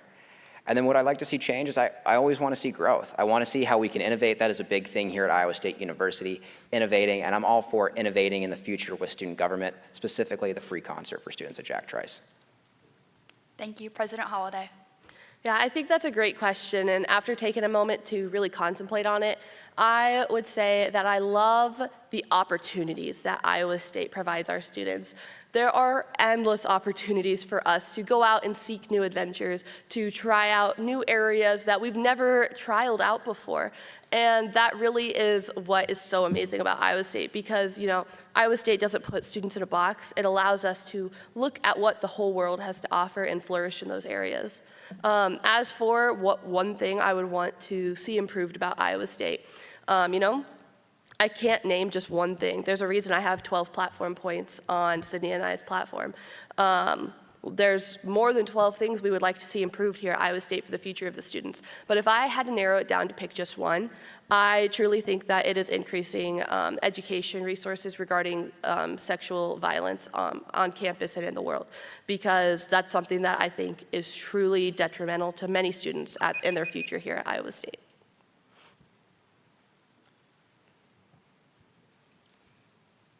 This one is directed at both of you. If you were to dress up as Psy for a day, how would you make it the most interesting and unforgettable experience for students? President Holliday. That's a good question. Y'all are coming up with some really interesting questions tonight. I think how I would make it the most memorable is, okay, I know TikTok is our generation. We love it. We love to see it. But there's this old trend that happened a while ago where students would just run through classrooms doing random things, and professors would be like, whoa, what just happened? But you had a group of friends there that knew that was going to happen. I think if I was dressed up as Psy, that's something that I would want to do. Run around through various classes one day just to bring that spirit around on campus and really bring that community closer together, get students excited to be there. Because if something crazy is happening on campus, that's gonna make students want to be around at Iowa State. That's gonna make them want to go to class to see if, say you skipped class that day and you missed Psy running through your classroom, you're gonna be so sad because you didn't get to see that fun opportunity. By doing crazy things like that, being in unique places all over campus and being out in the student view. Finance Director Hirsch. I mean, if you're Psy, they have to let you drive the Psy ride, right? I think that goes without saying. I'm excited to drive students around here at Iowa State when I become Psy the mascot. No, I think that would be absolutely hilarious. Could you imagine you're waiting in line at Orange 23, and who do you see? They open the doors, and it's Psy the Cardinal. Are you kidding me? That's who I want to be. I want to be Psy, and I want to be driving that bus around here at Iowa State. Follow-up question. 45 seconds. I do want to say that my freshman year, I did look into being Psy the mascot, and I'm too tall. So you will never be able to see me in Psy the mascot. Maybe Sydney. So maybe you'll see the vice president or our UROC senator running around in Psy one day. The next question is directed towards both candidates. Considering there's a large amount of graduate students on Iowa State campus, what are your platforms doing to improve their well-being on campus? Starting with Finance Director Hirsch. Can you repeat the question one Yeah. more time, please? Considering there's a large amount of graduate students on Iowa State campus, what are your platforms doing to improve their well-being on campus? I would say, if not all of our platform points, address well-being on campus. I mean, if you just want to go back to the roommate compatibility form, I talked about my own personal experience having a roommate that wasn't on the same page with me. That affected my overall well-being. It decreased the amount of hours that I got to sleep. And then a big one is our food insecurity task force. You should not have to worry about where your next meal is coming from. That is absolutely unacceptable, and we need to be doing everything in our power to address that. That affects your well-being. If you don't know where your meal is coming from, maybe you didn't eat that day because you can't afford it, but you're still here going to Iowa State and you have to worry about that. That's unacceptable. Thank you. President Holliday. I think that every aspect of our lives affects our well-being. Whether it be something happening back at home that you're missing, you don't get to go out with friends that night and it's stressing you out because you have a fear of missing out, you don't know where your next meal is coming from, or you don't know how you're going to pay for your tuition, anything in between there. And I think that at every point on our platform also addresses student well-being. But specifically, we have a point regarding resources and the availability of resources on campus for student well-being by creating a training for academic advisors. By creating this training, hopefully it could be a mandatory training, so all academic advisors are aware of the resources we have regarding our mental and physical well-being. They're going to be able to provide those easier connections to resources for students. And I can also say confidently that I'm working with many members of our student government organization to advocate for the increase of many well-being resources at the state capitol and when we were in Washington, D.C. This question is aimed at both of you. Would you be okay with including non-conventional animals in parks and parks besides kittens and puppies? For example, raccoons, mini goats in pajamas, llamas, starting with President Holiday. So now I think we're getting away from barks at parks and getting maybe more into like a petting zoo. And you know, I'm okay with that. The one thing I will say though is the university does have a rule where any hooved animal is not allowed on central campus. So we wouldn't be able to have cattle or horses, or I think goats technically have hooves. We wouldn't be able to have those on central campus. So we'd have to find somewhere else that's more feasible for students to get to. But you know, if that's what the students want, heck, I'll find a raccoon that is up to date on its shots and safe to be around people so students can pet it if that's what they want. Finance Director Hirsch. Shane, I know it's going to be a difficult question every time I see you smirk while you're reading it. I know, I'm like, oh my God, what are we going to get here? But this is a fantastic question. I love the cats, right? We have the cats meow. We have the barks at parks. You think we could add some chickens or something? I mean, they don't have hooves. They should be safe. You know, why don't we get some chickens in here, right? I have a buddy, his name's Danny Yeager. He loves chickens. He has chickens at his farm in Minnesota, and they're fantastic. Why don't we get some chickens, we get some ducks? I mean, let's make it a petting zoo. Why not, right? Yeah. I'm all for it. Thank you. This question is directed towards both candidates. How do you handle failure as a student, and how would you handle it if elected? For Finance Director Hirsch. Can you repeat? I'm sorry, I'm having a hard time hearing you. Yeah. How do you handle failure as a student, and how would you handle it if elected? I could not hear the first part, I'm sorry. Sorry. How do you handle failure as a student, and how would you handle it if elected? Yeah, I mean, I don't want to fail. I fear failing. And I want to do everything in my power to make sure that that doesn't happen. You know, if it's getting resources on campus already offered, reaching out to a friend, whoever else it may be, I don't want to fail. But if you do fail, I think it's important that you learn from it. It's hard to regret something when you keep doing it. It's easy to regret something when you keep making the same mistake over and over and over again. I think when you fail, you have to learn from it and figure out how you're not going to do that in the future. Thank you. President Holiday. This is going to sound cheesy, but this past year and many of my other leadership opportunities before college really taught me that you don't truly ever fail at something. You're given an opportunity to learn and grow from what you may not have done right the first time. And that's exactly what I've done this year. There has been many times when I have been learning how to be president. Being president isn't something that's easy. No one is born to be president. And I had to learn that. I had to reach out to resources, advisors, mentors, mentees, and ask for advice on how to grow in myself, my skills, and how to best represent the students. And, I've made some mistakes, I will admit that, but I took them as opportunities of growth to learn. And that's something that I'm very proud of, and I hope that everybody else that takes those opportunities to grow and learn are proud of too. And like how you talked about with academics, that's the same thing I've done with academics. I wasn't always a 4.0 student or a Dean's List student. It took me a lot to learn how to develop those study habits. This one is aimed at President Holiday. I know that many of my friends at other campuses are mandated to complete sexual violence courses in order to finish their freshman year. However, with numerous other required courses such as alcohol education, drug use, etc., students also often rush through them without truly absorbing the content. How can we ensure these courses are less frustrating and more engaging, given the tendency for all students to not given the tendency for students to not pay full attention? Yeah, so right now we have a mandatory training that all students are required to do before their first year here at Iowa State. And exactly how you had just described is something they can skip through, not pay the full attention to, and just, finish it and not really be educated on the topic. And that's exactly what we're trying to avoid with developing this new program.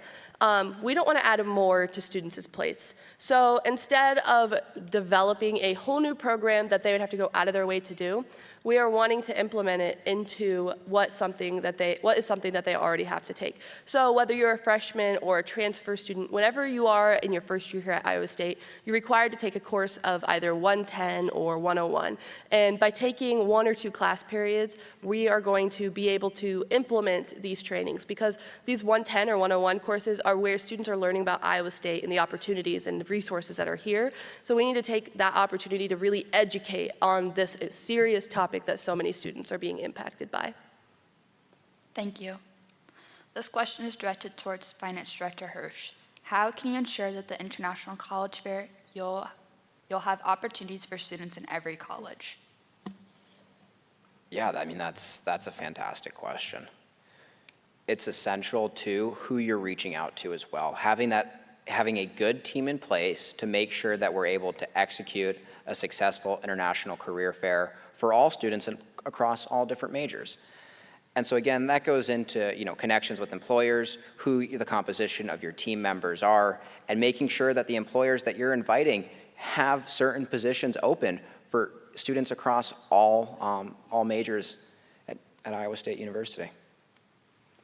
Thank you. We are now entering the final section of our debate. Each candidate will have 90 seconds to make closing statements, starting with President Holliday.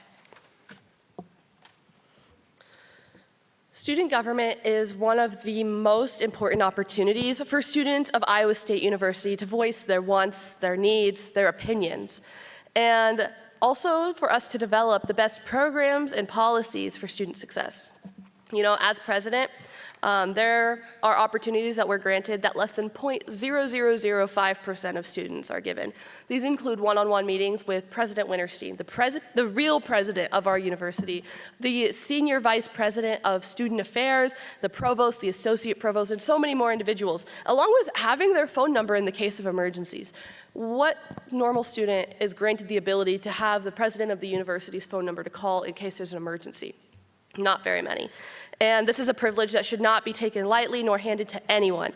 And I can proudly say that this is something that I have used to the best of my ability this past year, and I have not taken it for granted. I've taken as many meetings as possible to be able to provide these opportunities for students and the betterment of their futures. We need to be providing more resources regarding survivors of sexual assault education resources, mental health, anything else that you can think of that is impacting your time at Iowa State. Sydney and I are running on the platform of Your Voice, Our Mission, because that's truly what student government is. Student government is a body of student representing the students and doing what you all have voiced to us. And we are not running on this so we can begin doing that. We are running on this to continue doing that. Thank you. Finance Director Hirsch. There is no reason that student government can't do great things for students here at Iowa State. Seriously, there is no organization on campus better equipped to make your life better than student government. That's why a Hirschmark administration will bring in a new era of action, will inspire student government to think bigger, and will deliver real, tangible solutions to the challenges students face.